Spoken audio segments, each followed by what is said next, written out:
Okay, now as our next and as our keynote speaker today, it's a great pleasure of mine to introduce you to Brian Kaleo. You likely know Brian from around this industry. He leads the DSO industry group at Dykema. It is really, truly the greatest law firm, and Brian and his team are the greatest lawyers you could have in this industry. It is not just about the wide breadth and depth of legal services that they cover. It is the aptitude and caliber of the people that you work with, and it is the deep connection into the industry and the results that they have.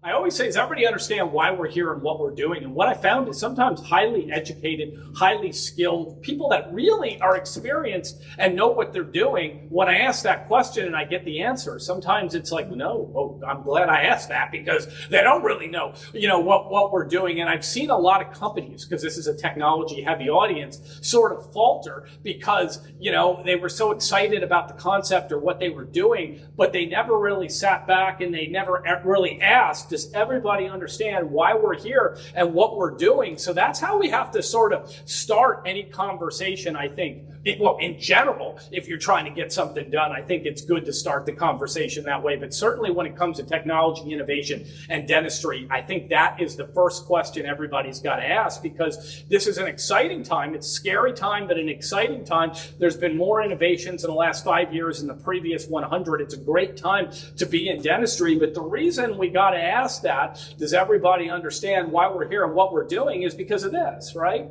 This is what we're trying to solve for. I mean, I don't want this to be some great reveal, but I'll tell you, we're going to go through a bunch of slides, and well, it's like we got 27 minutes left. Hopefully I'll keep you guys awake for the next speaker. But what we're going to talk about is, if your technology doesn't solve for some of these things, then you got to ask the question, maybe, you don't understand why we're here and what we're doing, because you're not going to be able to gain the traction that you need to. So the why we're here when it comes to technology, you got to go back to the last 5 years.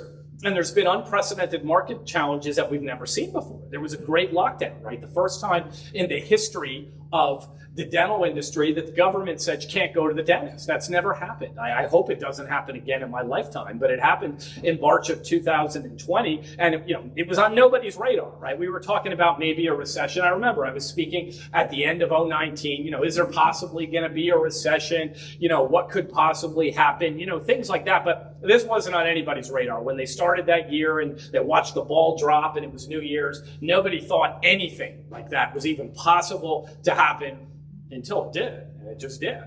Then just as quick as they shut it down, except for California that opened last week, there was, a great reopening in most places. And, that was problematic because, as you know, anybody's ever been in a dental office or runs it, it takes a lot of things. It takes personal protective equipment. It takes supplies. It takes equipment. It's not just like, hey, let's open it up and everybody comes back. There was a lot that went into that. And that was just almost as challenging as shutting it all down.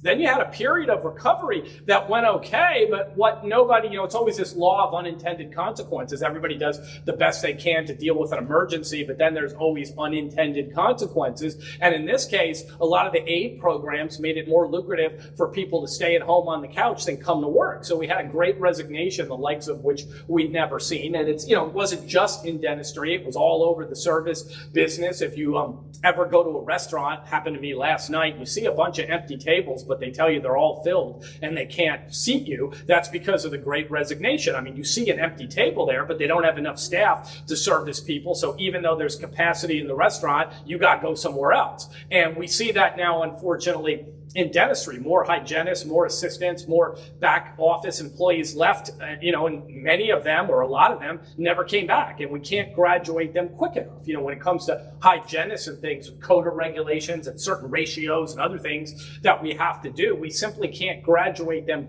quick enough to replace the losses. Maybe like in 20 years or something, but that's sort of too late for the current problems that we're all facing here. So I had a Great Resignation. Then that led the confluence of all of these events, too much aid programs, global unrest, a whole bunch of things led to a great inflation, and interest rates hit levels that they hadn't hit since the 1970s. And a lot of this industry, at least the DSO industry and some of these innovation companies, I mean, I look at some of these founders, they look like they're 12. I see their license, they're actually like 24 or 25, but they're it's just, they definitely were not here in 1978 is the point I'm trying to make. So they've never seen interest rates, the likes of what we're seeing right now. Unfortunately, getting to my 30, well, I did have a lawn mowing business in 1978, and you got about 12% interest. So you got $12 on $100, and that was actually pretty good. But nobody's seen that really for the most part.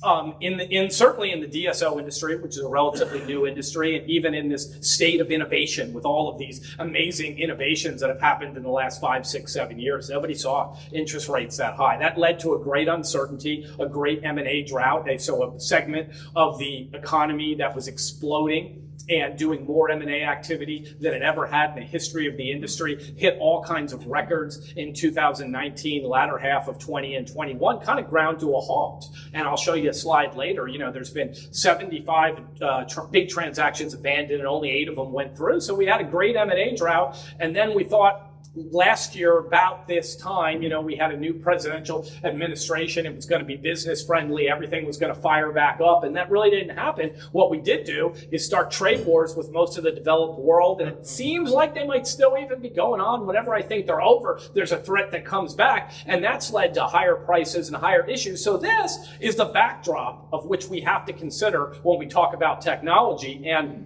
market challenges have caused dentistry to exist in an unnatural state. And this, just for foreshadowing, this is what you got to solve for. If you're a technology solution, you have to think about the last 5 years, which we just went over, and you have to think about this right now. This is an unnatural state. I just got a bill the other day. I give an example of the plumber all the time, but I actually just got a bill for a plumber at my house because I actually did have him change a faucet. And what was on there? A $25 surcharge. That's a natural state, right? Prices go up. You call the plumber, you call the electrician, you call the air conditioning person, and they show up and they say, yeah, we're happy to show up, but fuel went up or electricity went up or the price of Freon went up or it got regulated. So, we're going to have to tack on a surcharge. And you might think, well, that stinks, but my air conditioning's broken. It's 100 degrees, so we got to get it fixed. Or my pipes are leaking, so I guess you're going to give me your $25 and come, fix my pipes. That's a natural state. It's the way the economy goes. Prices go up, they raise prices, and, you kind of survive that way. Unfortunately, dentistry exists in this unnatural state. Money is the highest it's been since 1978. Like I said, there's the highest cost of labor we've ever seen. There's a shortage of labor. Already high prices of costs and good go up even more because of tariffs from time to time. EBITDA is going down, but the reimbursement rates remain flat or only slightly increased. And that's the unnatural state of dentistry. So if you are a technology solution, this is what you got to solve for. If you can't solve for this, unfortunately, you might be relegated to a shiny object. And a shiny object, is nice to look at now and then, but it's not going to solve any problems. And, the companies that are struggling right now, that look like good ideas and it looks kind of cool, if they're not solving for this unnatural state of dentistry and equalizing and compensating for labor shortages, compensating for the high price of labor, compensating for high prices of supplies and goods, they're not going to gain a lot of attention or a lot of interest. I can tell you the sophisticated buyers, DSOs, big group practices, they're not interested. If you're not somehow increasing their same-store growth or increasing their EBITDA, they're not going to look at it. And some solo practices, probably can fall for shiny objects from time to time, but as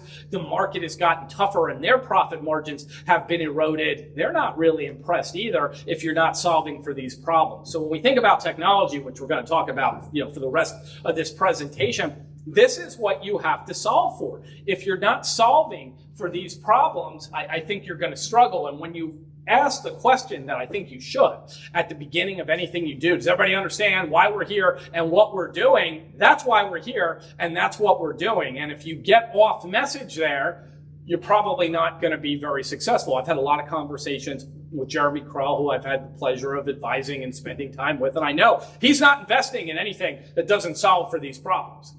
Revere does not invest in shiny objects, and the other investors I talk to, it's the same way. The DSOs won't buy shiny objects. They will buy things that solve these problems. And what do we mean when we say same-store growth? This is important because people have thrown that term. It's like AI. It's like, what the hell does that mean? Everybody's got an AI, but what does it really mean? And that's another, not today, but another presentation I'm spending a lot of time with. Hopefully somebody today, they got a wonderful agenda out here. Hopefully somebody's going to talk about AI and a little bit about how you differentiate real AI from fake AI, because that's been a problem. But same-store growth is one of those terms where it's like, yeah, but what does it mean? Well, this is what it really means. You got to get new patients, like bring in new patients. You got to do more with existing patients, or you got to do a top-down analysis of the organization and lower or eliminate unnecessary expenses. One of those three things have to happen to achieve same-store growth, and you can't cut your way to profitability. You can be a one-trick pony and go through one time and maybe save real expenses, but if that's your primary thing, we're just going to cut.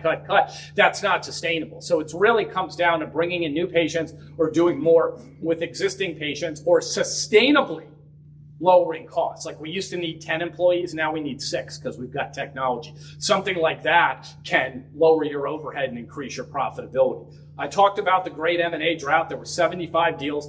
Only 8 of them went through. It's very, very tough. And this is the thing people don't want to discuss. I'm going to start discussing it very loudly. But people have been very hesitant to discuss this, because I remember this. I don't know if they require this kind of reading anymore, but there was that book, Upton Sinclair's Jungle, that we had to read. It probably has too many words for schools today. It's more like comic books and stuff. But we actually had to read this thing, and it was dense. And there's a famous quote in there that said, you can't convince, and I would say a person, it said a man back then. Now I would say a person. But you can't convince a person of something if their livelihood depends on something else being true. And there's a lot of people in dentistry that their livelihood depends on the good old days returning. So they're just going to tell everybody the good old days are going to return and it's all going to be okay, but it's not really. The part that nobody wants to talk about is, unfortunately, the shine has come off the dental industry a little bit and everybody's been burned. Every private equity group out there has either been directly burned on a dental deal or indirectly burned because they syndicated it. Maybe they didn't invest all their money, but they were slightly involved. Everybody lost something somewhere, and the dental industry is coming down to survival of the fittest.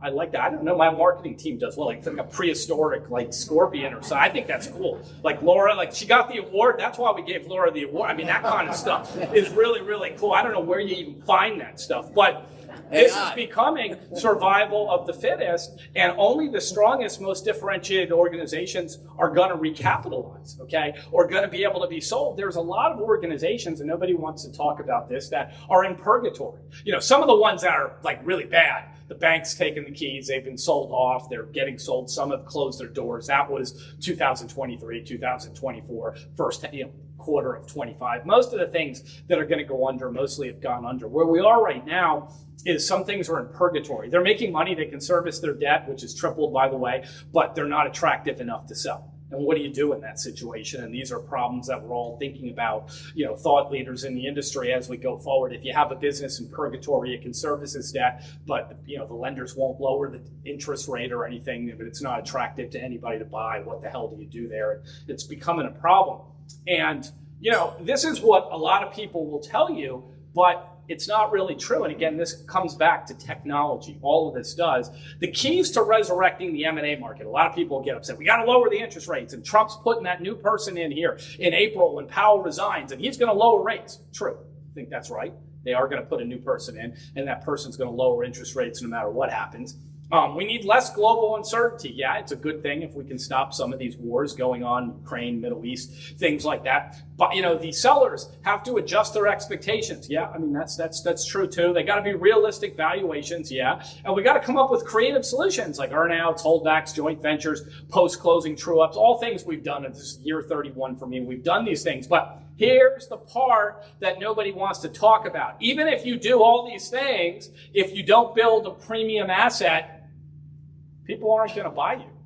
Just because the interest rates go down does not mean money on the sidelines has to flow to the dental industry. There is no divine right, no requirement that it does that. And when the interest rates go down, they go down all. It's not like the Fed says, we're lowering interest rates only for dentistry. Everybody else has high rates. No, they're lowering them for everybody. And money on the sidelines can go anywhere it wants to go. It doesn't have to go to dentistry. And dentistry was like, if you ever... Some people in this room I know are from Georgia. You had that Peachtree effect. If you name something Peachtree Street in Georgia or Peachtree Place, Peachtree Court, Peachtree Road, it automatically increased the value. They found this. That's why there's something like 700 1,500 things called Peachtree in Georgia because it just automatically increases the value when you do that. Dentistry was a little bit like that. If it was dental, we're just going to throw our money in. We're not even going to look at it. Yeah, that was so 2020, 2021, 2019. Actually, people do diligence now and they look into these businesses. And if they're not a premium asset, even if all of those things occur,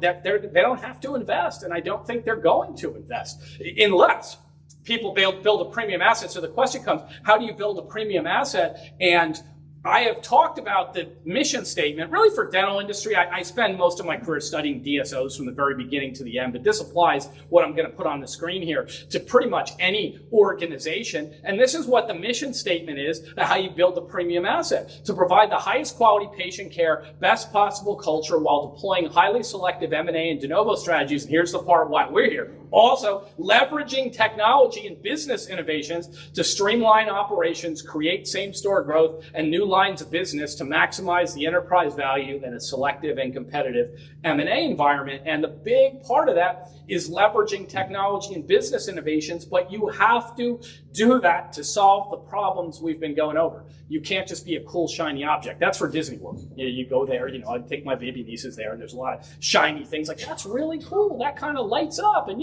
for an 8-year-old, that's really kind of makes her day. But for running a business, you got to be able to contribute to same-store growth. And if you're not going to do that, you run the risk of being a shiny object. Now, fortunately for this audience, leveraging technology is not optional. I think that's a typo. We just gave Laura all that award and stuff, and now we got a typo in there. So I don't know. But it should say it's not optional. It's essential.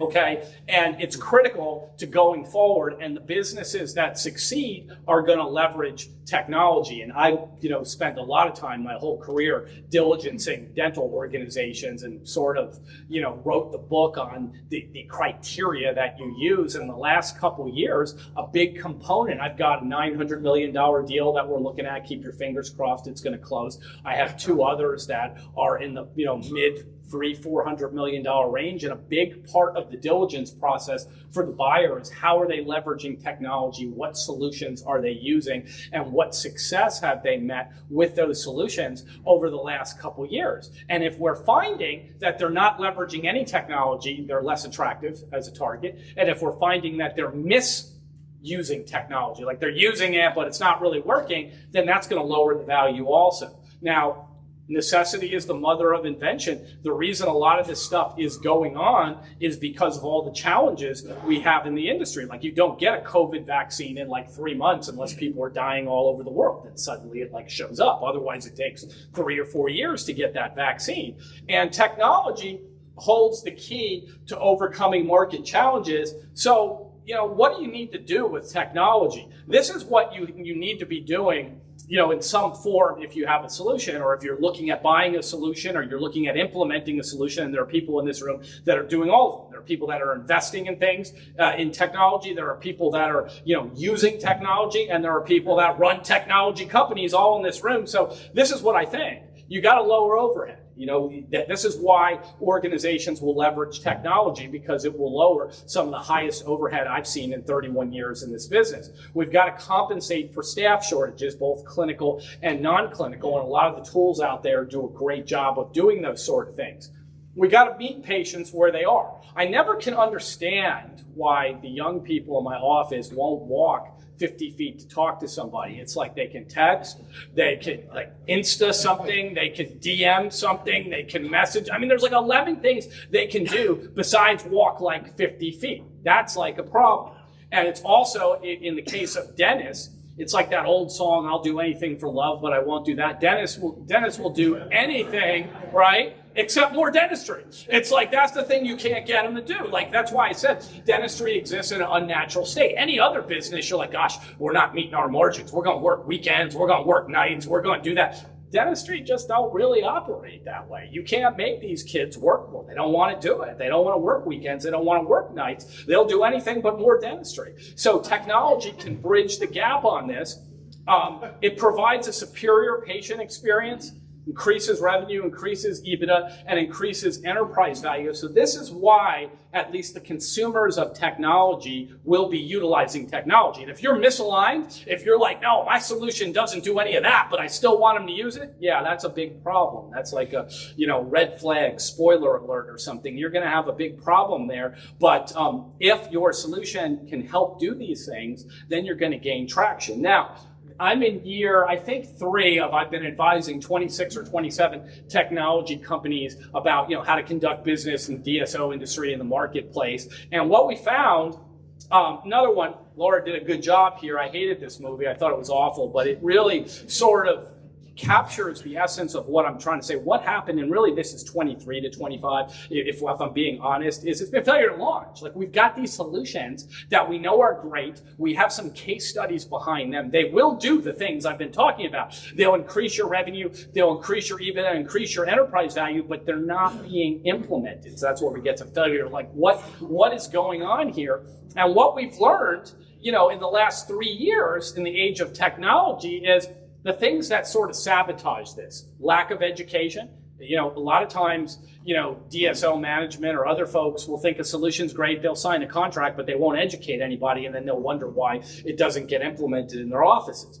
Lack of integration, and this is something I've been an equal opportunity abuser. Anybody that's got a PMS system has gotten yelled at by me about open architecture and the idea that we can't have, and this is the example I always give. Could you imagine if you went out and bought a TV and you needed one TV for Netflix, one TV for Prime, one TV for Hulu, one for Paramount? There'd be like a riot. Like, they throw around this threat to democracy. That would be a threat to democracy. People would go wild. And the TV people figured this out. They're like, oh no, everybody got to watch their TV. If we got TVs, they got to be open architecture and they got to integrate with all the different streaming services, or there'd be a riot. Nobody would buy our stuff anymore. So TV figured this out. Dentistry, not so much, but getting better.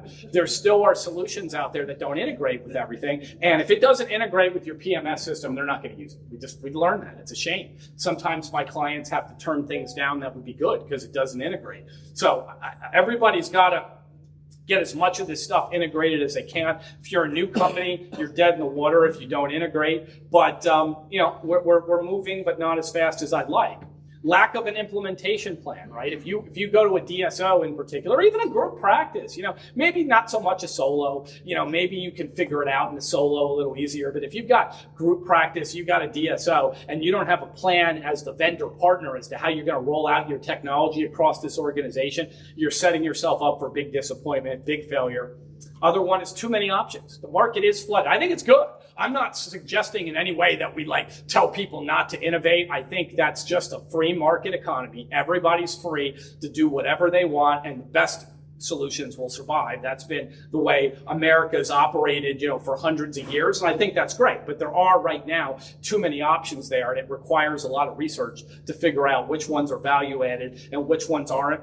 Lack of organizational support is a big one. And if you do that, you fail to achieve, adaptation. And there's a dance that's got to go on. If you're a DSO, between the DSO, the dentists, the clinical and non-clinical staff, and the vendor partner. And if you're not a DSO, you still got to do a dance between the practice owner, the clinical and non-clinical staff. And if everybody's not moving in the same direction, you're not going to get adaptation of technology. What we learned here from trial and error of the last 3 years is if you're running an organization, you got to have standardization of systems. This idea that you can have 10 practices on 3 different PMS systems doesn't work.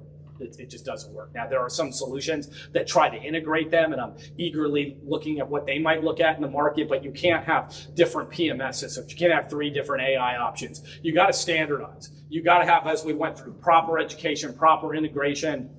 You've got to have, a very highly organized implementation. There's got to be strong collaboration between all the parties involved. You've got to research which solutions are going to add the most value, eliminate the ones that don't add value. And if you do that, you can have uniform adaptation. And this is the dance I was talking about. You got to have thought connectivity. If you're a DSO, even if you're not, you got to have it between the DSO, the dentist, the clinical, non-clinical staff, and the vendor partner. And if all these people are not on the same page, you're going to have an issue. And that's what we have to be thinking about. It's not enough just to say we've got a great solution that can add value. We have to be thinking about how do we get everybody to dance together. And if they can't dance together, we're not going to achieve maximum value, and we're not going to achieve the implementation and adaptation that we need. And this is what I think people maybe aren't talking enough about. Everybody wants to talk about, I get probably 10, 15 phone calls a week about how great their solution is. And then I start asking questions. What's your implementation plan? What do you integrate with? And if I get sort of silence or awkwardness, I know that, we're going to have a problem here. This is not something that can be rolled out. Doesn't mean they can't then double back and do these things, but you really have to think about that stuff before you go to market. If you go to market and you don't integrate with anything, you're probably dead in the water. If you go to market and you don't have a clear implementation plan, you're probably dead in the water. And I hate to see new companies just jump out and get ahead of themselves and go to the market and they don't have these things in place, because like my mom said, a lot of people's mom probably said this, you only get one chance to make a first impression. And if your first impression is kind of like you're disorganized, you don't integrate, you don't got it together, not that you can't eventually overcome it, but it takes years to come back and do that. These are some of the things that I really, really liked, and not really probably time to go through them all, things that are out there. And if you're not on this list and you're in this room and you want to talk to me at some point, and I try to make it my job to know everything, that's going out there. But PMS systems are more advanced than they've ever been before. Diagnostic AI is the single biggest advancement in the history of dentistry. AI for patient retention and figuring out metrics, how to improve performance is getting more sophisticated. AI for revenue cycle management. AI is involved in membership and discount plans, patient finance plans. You can get approved in under 2 minutes. Pay the dentist from your chair. For cybersecurity protection, a lot of clinical efficiencies can be achieved by associate production, procurement. Lab consolidation, a lot of integration of specialty. These are things that I'm really looking at. And there's other things. And I'm sure there's things I missed here, and I look forward to learning more about it. But we've never had more innovation than we have today. And sort of the final thought that I would have is this is a pivotal moment right now for the dental industry. It operated one way for 100 years with no issue. And then if you're like the dinosaurs, this is when the asteroid struck. This is that moment when everything changed. And there's a term called adaptive radiation that the scientists use. It's extinction level events provide evolutionary opportunities. It's why the frogs hop, right? You ever wonder why frogs hop? They used to just swim in pools all the time. But as the climate changed, the pools kind of dried up. And the frogs had two choices: become dried up roadkill or learn how to hop into something else. And they said, we got these big legs and we kind of got to get a move on here because this, the shit's drying up. And they all of a sudden, they're like, wow, we hopped. And they went and they hopped to another water body. And it happened in an evolutionary sense, in record time. In record time, it happened. And this is the moment for the dental industry when evolution needs to occur on an expedited basis due to extreme environmental stresses or opportunities. And that's where we are for the industry. And right now we're sort of out of time, but that's my last slide anyway. So I think we finished right on time.